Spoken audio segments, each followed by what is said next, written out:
Tim Mata Batin sudah memberikan tanggal lahir dan nomor rumah partisipan kepada Roy Kiyoshi. Dengan mata batinnya, Roy akan membaca berdasarkan angka yang kami berikan. Aziz, terlahir tanggal 11 Januari 1993. Saya melihat ambisi yang begitu besar dalam jiwanya. Dia seringkali memendam emosi yang kemudian membesar dan meledak suatu saat. Ketika semua itu terjadi, dia akan menyerang lawannya dari belakang. Saya melihat gumpalan api dendam yang membara dalam jiwa Aziz. Dendam itu membuat kehidupannya menjadi tak terkendali. Saya juga merasakan perasaan depresi dalam jiwanya. Saya melihat di sekitar tubuh Aziz ada sosok makhluk bersimbah darah.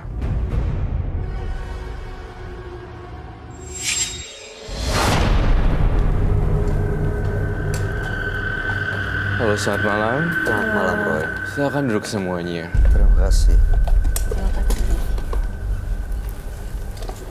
Entah saya lihat, salah lihat, atau memang ini benar-benar saya yang lihat, kamu juga ngelihat ya. Saya melihat orang ini tergolong lemah badannya, nampak seperti orang sakit. Apa kamu sehat-sehat atau sakit? Saya sih sebenarnya kalau sering sih sehat sih kayak. Tapi kamu hari ini nggak lagi sakit kan? Enggak. Baiklah. Aziz dengan tanggal lahir 11 bulan 1 1993. Aziz karena sakit hati pernah melakukan pembunuhan dengan cara mengirim teluh ya di tempat kantornya. Dan saat ini dia merasa sering terganggu karena adanya makhluk-makhluk yang bisa dibilang di luar logika. Ada ular, ada ini, ada itu. Makanya datang ke penembus mata batin ingin punya kehidupan yang jauh lebih tenang. Jadi Aziz dengan tujuan kemari datang untuk menetralisir. Iya. Kamu bawa foto korbannya enggak? Saya nggak ada foto korbannya sih. Sebenarnya saya tahu satu hal lagi, tapi tampaknya kita sangat tabu untuk membicarakan ini ya. Saya tuh mencium gelagat dan aroma tidak hanya persaingan apa? Persaingan di tempat kantor, tetapi saya merasakan ada perasaan yang lebih dalam tentang ya kan? Iya. Jujur, Iya. Roy. Maksudnya? Gini, dalam perasaan batin saya, I don't know ini dipakai apa enggak atau bip whatsoever lah, I don't care. Tapi gini, yang Roy baca adalah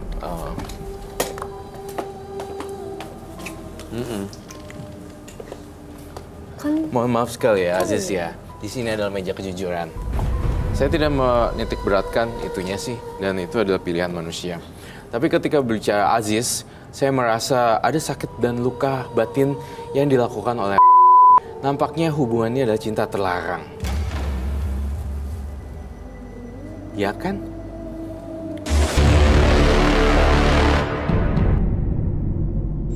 Jika kamu bilang ke saya persaingan teman kantor saja, rasanya tidak mungkin. Tapi yang bau yang saya cium, kamu kecewa banget sama dia karena melukai hati kamu. Jadi sebenarnya dia punya hubungan dengan sang manajer, makanya manajernya begitu baik. Tapi dengan hadirnya orang itu, manajernya menjadi perhatiannya berpaling gitu. Betul. Manajer Anda namanya? Itu manajer. Iya. Jadi sementara yang orang baru yang Anda kirim itu. Tapi intinya ini adalah persaingan cinta segitiga. Persaingan cinta segitiga dan persaingan cinta yang terlarang yang sangat sulit untuk masuk, dan akhirnya yang terjadi adalah ya, sampai mengirim teluh guna-guna santet ini. Kamu bisa ngerti akhirnya kenapa kejadian Aku ngerti sampai karena begitu. karena orang normal aja masa sih digituin aja dia udah langsung menindak kayak gitu. Apa kabar sama di luar sana yang diselingkuhin sampai ditipu atau apa segala macam kan? Hanya karena persaingan kerja aja sampai seperti itu. Ternyata ada hal ada lain, something. bukan cuma kerjaan. iya. Nah itu kamu ngerti kan sekarang kan, Iya. Aziz. Di sini meja ini semua bisa mengungkap semua kebenaran apa yang terjadi tanpa menghakimi. Padahal sebenarnya dia mengklaim dirinya dia itu adalah orang yang sakit hati di lingkungan kerjaan tapi tanpa memberitahukan apapun. Tapi ketika saya 1 menit 2 menit berbicara sama dia, membawa saya ke alam dia dan pikiran saya menerawang jauh bahwa ini adalah cinta segitiga. Fakta terbongkar ya satu persatu. Ya. Sekarang sih saya pengennya Mas Aziz bisa kali ya berkunjung ke rumah keluarganya mereka, baik sang manajer yang baik ke keluarga yang menjadi korban mistisnya kamu, untuk mengakui semuanya kalau kamu ini sebagai pelakunya dan meminta maaf sebesar-besarnya atas kejadian ini, sehingga arwah sang almarhum bisa tenang dan pergi ke tempat yang jauh. Kamu tahu tempatnya di mana? Tahu, Rumahnya? tahu. Ada di mana? Di sana di Kalimantan. Di Kalimantan. Oke. Sementara sang manajer tahu. Tahu. Keluarganya ada di mana? Keluarganya sebenarnya mereka orang seberang sama, cuma mereka punya rumah di Ciputat. Orang apa? Orang seberang. Orang dari seberang luar Pulau Jawa gitu. Seberang. Udah punya keluarga? Udah punya keluarga. Hah? Udah punya keluarga. Udah punya Si anak juga. manajer itu udah punya Udah keluarga? punya keluarga. Tapi kalau misalnya dia Oke. mengakui datang ke keluarganya, gimana apa?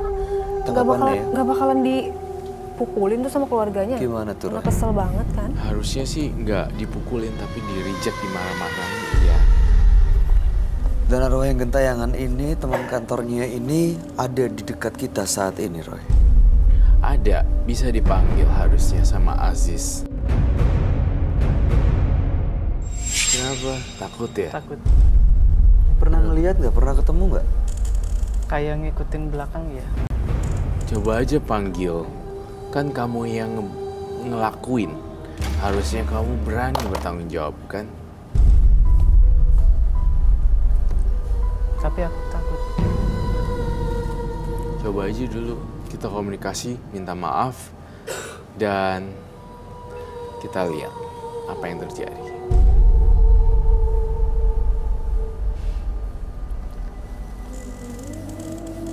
Halo, halo teman.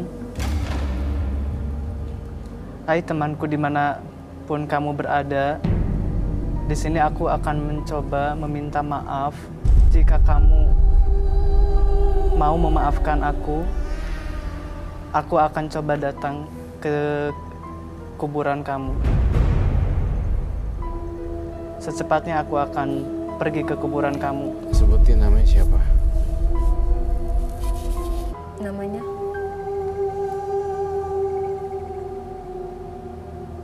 Aku takut. Baiklah, kalau kamu takut, Cinta takut apa ya? Ya, takut dia datang lagi. Gimana, Roy? saya akan ajak kamu ke ruangan mediumisasi untuk membersihkan segala macam trauma, efek, dan hawa hantu. Ini akan membuat dia bersih dan nggak akan mendapatkan gangguan lagi, Roy. Mudah-mudahan, tapi tidak menjamin ya. Nggak pernah ada jaminan ya. Tetapi sebelum itu Aziz, sebelum saya masuk ke ruangan mediumisasi, saya pengen tahu kamu bawa sesuatu yang aneh ya. Apa itu? Itu yang buat penangkal kejahatan gitu, buat melindungi saya, buat saya lebih hoki lagi. Itu dari saya dikasih dari paranormal yang pertama. Boleh saya lihat? Dari Tapi- kapan? Udah lama? Udah ini lama karena ini yang pertama kali saya pergi ke paranormal. Tapi ini sebenarnya nggak boleh dibuka. Maksudnya nggak boleh dibuka? Jadi kamu sendiri pun belum tahu isinya apa? Belum tahu. Kalau dibuka apa resikonya, Roy? Belum tentu dibuka atau nggak dibuka itu powerful. Dia juga sih. Iya. Powerful apa enggaknya kamu juga nggak tahu kan? Iya, Nggak pernah di worship, nggak pernah disembah, nggak pernah diapain. Ya itu dia. Pernah nggak dilakukan ritual atau disembah? Nggak disembah, Cuma cuma saya disimpan aja? simpan di dompet. Iya. How do we know itu powerful? kita cek ya. Iya. Tujuannya waktu itu supaya lebih hoki, Lebih supaya hoki. melindungi Iya, gitu. terus manajer saya kembali ke saya gitu. Oke, coba ditaruh dulu Dia biar juga Roy bisa melakukan ngeliat. pelet ya secara nggak langsung Jadi manajernya. kayaknya Biar manajernya. jatuh hati banget gitu sama manajernya. Emang Sebenarnya cakep emang banget. melet manajer ya? Emang fotonya nggak ada ya si Fotonya saya buang semua. Pak, Karena ini saya benar-benar benci. iya. manajernya? Jadi Anda melet orang yang sudah berkeluarga, sudah punya anak dan istri. Parah. Roy, kamu lihat apakah ada energi negatifnya atau gimana kalau kamu buka ini? Gak ada sama sekali, tidak powerful dan kosong. kosong tuh. Karena kalau isi kamu pasti akan beruntung terus kan. Buktinya sekarang kamu udah nggak kerja Iya. di perusahaan yang kamu Iya. bangga-banggakan itu. Terus si itu pun menjauh dari kamu. Buka aja. Jadi udah nggak ada ininya, efeknya udah buka aja. Nggak apa-apa. Karena kalau misalnya emang dibuka berarti Mas Aziz meyakini bahwa ini udah nggak ada lagi. Tapi kalau misalnya masih diikutin dan gak berani, Mas Aziz masih percaya bahwa ini ada kekuatannya, ada pengaruhnya. Padahal setelah dipikir-pikir ke belakang gak ada efek ya kan? Kenapa masih diikutin? Karena saya ingin coba gitu. Masih coba lagi. Masih Siapa penasaran. tahu masih Iya. bisa hoki lagi. Siapa tahu Pak itu bisa balik lagi. Hah? Masih berharap? Iya. Cinta mati. Kalau saya jadi kamu udah tinggalin aja, masuk dunia baru, ketemu orang baru, udah gitu yang lama-lama dibuang. Iya, kayaknya siapa Mas Aji juga nggak jelek-jelek amat. Berani buka nggak? Nggak berani. Nggak berani. Karena Buka aja masih sekarang. mau. Tapi jangan Bayu atau yang buka atau Roy yang buka ya, mesti kamu yang buka. Harus kamu sendiri yang buka. Mas Aziz mau buka itu atau buka masker? Buka ini. Ya udah. Ayo semangat Mas.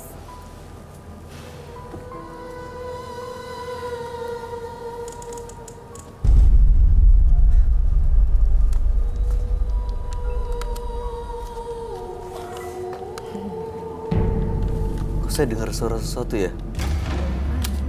Susah. Ada. Ada nggak ya? Oh, aku dengar. Iya. Heeh. Jauh banget. Tuh. Iya, iya, I hear the sounds. Kok nggak bisa susah banget sih? Itu kan cuma kertas doang. Suaranya makin jelas loh.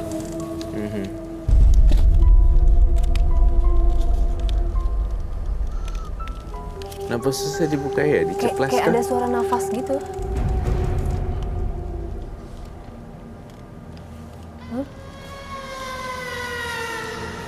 Ini Mas apa Aji. ya maksudnya? Nggak mau dibuka? Nggak mau deh. Nggak bisa kebuka dia? Apa di ruang mediumisasi, Roy? Ya, silakan. Bawa aja.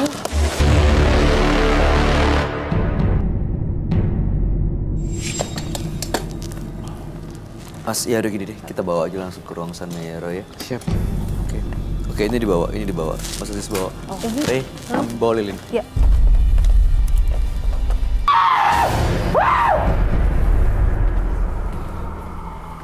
Kenapa maksudnya? Kan tadi kamu bilang. Ini nanti kita ya.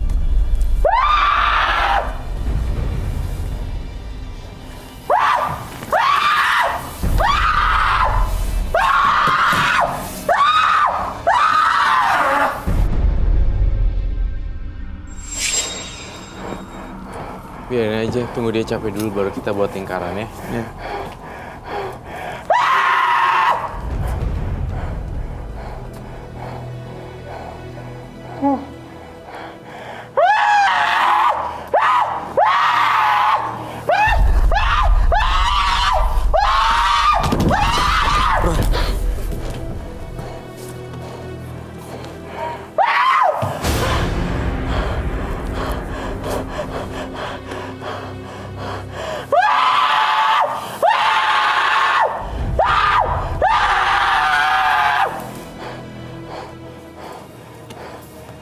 Jadi kerasukan apa yang ada dalam jimatnya itu ya, Roy? Iya, seperti perempuan ya. Ada hantu perempuan di dalamnya. Kalau saya buat bahaya nggak? Kalau dia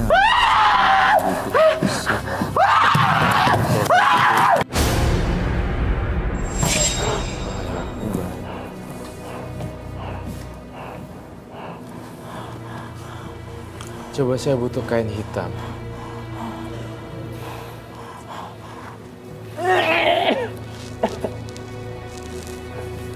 Dahsyat ya. Mas Aziz, Kasih capek deh.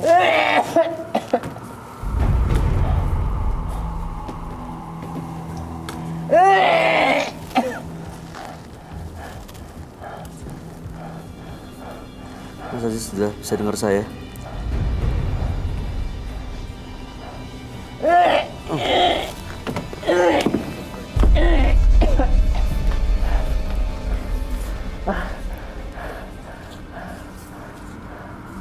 Mas Aziz, bisa dengar? Bisa dengar? Mas Aziz, kekuatannya, energinya kumpulin, kita kembali ke tengah ya. Ya, Mas Aziz. Mas Aziz. Ya, Mas dengar saya. Mas dengar saya. Ya, Mas dengar saya. Kita balik ke tengah ya. Kita balik ke tengah. Ikutin tangan saya. Ikut tangan saya. Ikut tangan saya. Angkat badannya, bantu angkat badannya. Angkat badannya. Angkat badannya. Oke.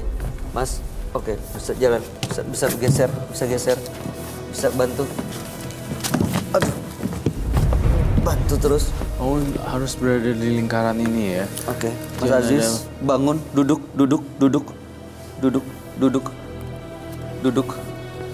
Bersila ngadep depan, ngadep sana. Oke.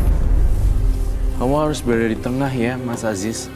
Bahaya kalau kamu misalnya Duduk. keluar dari lingkaran. Jangan keluar dari lingkaran ini. Jangan keluar dari lingkaran ini.